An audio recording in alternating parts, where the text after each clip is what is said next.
Good evening বন্ধুরা, তোমরা সবাই কেমন আছো? নিশ্চয়ই খুব ভালো আছো। তো আমিও খুব ভালো আছি, কিন্তু একটু গলা ব্যথা হয়েছে, তো সেই জন্য ভাবছি একটু গার্গিল করে নেব।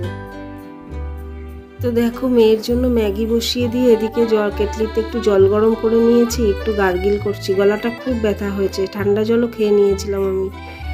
তো এরকম গরমকালে আমার ঠান্ডা লাগে না যদিও, কিন্তু লেগে গেছে এবার। আজকে সন্ধেবেলায় সেরকম কোনো চাপ নেই, মেয়ের জন্য একটু ম্যাগি বসিয়ে দিয়ে আমি একটু চা খেয়ে নেব। হাজব্যান্ডও চা খাবে, রাতে নিমন্ত্রণ আছে, তো সেই জন্য বললো যে আমি খাবো না কিছু, আমার জন্য কিছু পাঠিও না।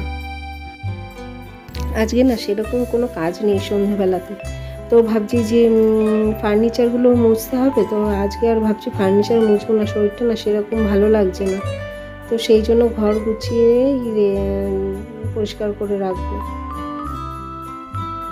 আজকে সন্ধেবেলাতেই ঘর মুছে নিয়েছি আরেকবার, সকালে একবার মোছা হয় আর সেই বিকেলের দিকে একবার হলে হলো, না হলে পরে আমি টাইম পেলে পরে মুছে নিই রাতের আগে।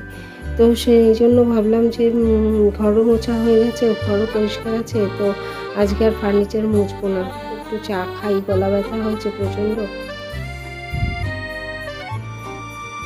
আজকে দুপুরে রান্নার সময় মাছ ভাজতে গিয়ে না টাইলসগুলোতে তেল ছিটে ছিটে লেগেছে। সেই কালকে বলছিলাম না বোয়াল মাছ এনেছে, কাল রাতে করেছিলাম, আবার আজকে দুপুরেও রান্না করেছি। তো মাছ ভাজার সময় দেখছি তেল ছিটে ছিটে লেগেছে।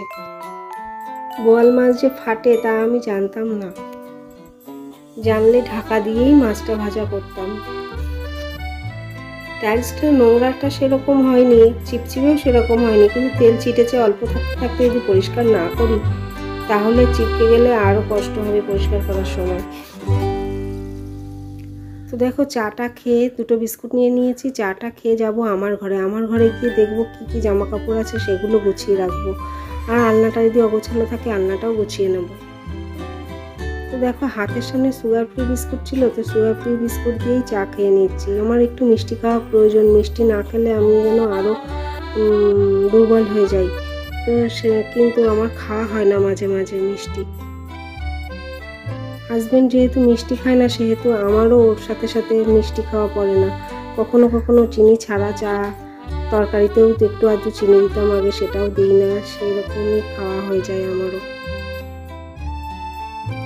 আসলে নিজের জন্য নতুন করে কোনো খাবার তৈরি করতে একটুও ইচ্ছা করে না, তো সেই জন্য যা হয় সেটাই আমার খাওয়া পড়ে যায়, এতে আমার ক্ষতি হয়ে যাচ্ছে। পরে আবার কোনো এক সময় নিজের জন্য একটু সুজি বেশি করে মিষ্টি দিয়ে বানিয়েও খেয়ে নিই। কী করব, নিজের জন্য তো নিজেকে তো সুস্থ রাখতেই হবে। তো তোমাদের মধ্যে কে কে আছো যারা আমার মতো নিজের জন্য খাবার তৈরি করতে একটুও ভালো লাগে না, তারা আমাকে কমেন্ট করে জানিও যে দিদি আমারও না তোমার মতো এরকম হয়, কিন্তু এরকম করলে তো চলবে না, আমাদেরকেও ঠিক রাখতে হবে, নিজে ভালো থাকলে তারপর সবাইকে ভালো রাখতে পারবো। তো দেখো, ঘরের সব গোছানো হয়ে গেছে, ডাইনিংয়েরও সব গোছানো হয়ে গেছে, এবার আমি রান্নাঘরের এই টাইলসটা ভালো করে পরিষ্কার করে নেব।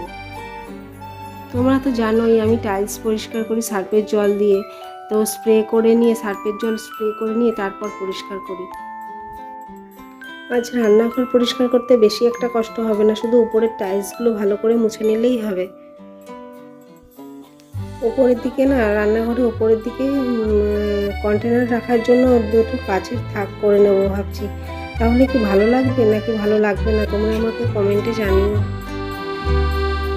তো দেখো, এই সাইডটা তো মোছা হয়ে গেছে, বাকি আছে এই সাইডটা। জানলাগুলো সেদিনই মুছেছি, তো জানলা আর মুছবো না, এই সাইডটা মুছে নেব। তো বন্ধুরা, তোমাদের যদি ভিডিওটি ভালো লেগে থাকে তাহলে লাইক, কমেন্ট, শেয়ার ও সাবস্ক্রাইব করতে ভুলো না, তাহলে আমার ভিডিওটি পৌঁছে যাবে সবার আগে তোমার কাছে। তো দেখো, টাইলসগুলো তো পরিষ্কার হয়ে গেছে, আমি নিচে গ্রানাইটটা মুছে নিচ্ছি ভালো করে।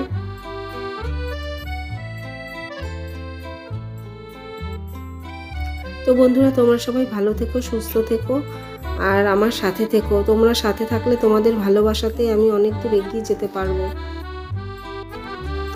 নতুন বন্ধু, পুরনো বন্ধু, তোমাদের সকলের জন্য রইল আমার অনেক অনেক ভালোবাসা ও অনেক অনেক শুভেচ্ছা।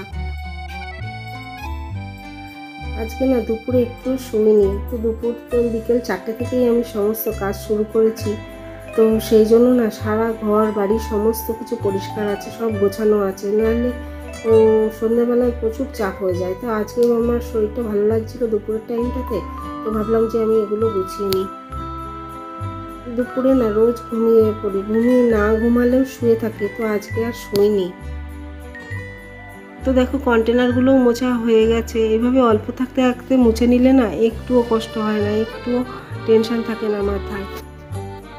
কিন্তু রোজ দিন তো আর সেটা সম্ভব হয় না। পরিষ্কার করতে করতে মনে পড়ে যায় এই কাজটা করব, ওই কাজটা করব, ওটা পড়ে আছে, সেটা পড়ে আছে, তো আবার সেদিকে ইনভলভ হয়ে যাই। তো সেই জন্য আর পরিষ্কার করে যে একটা পরিপাটি করে কাজ করব সেটা আর হয়ে ওঠে না। তো বন্ধুরা, আজকের ভিডিও আমি এখানেই শেষ করছি। আবার চলে আসবো নতুন কোনো ভিডিও নিয়ে। তোমাদের যদি ভিডিওটি ভালো লেগে থাকে তাহলে অবশ্যই লাইক, কমেন্ট, শেয়ার ও সাবস্ক্রাইব করতে ভুলো না। তো আজকের জন্য টাটা।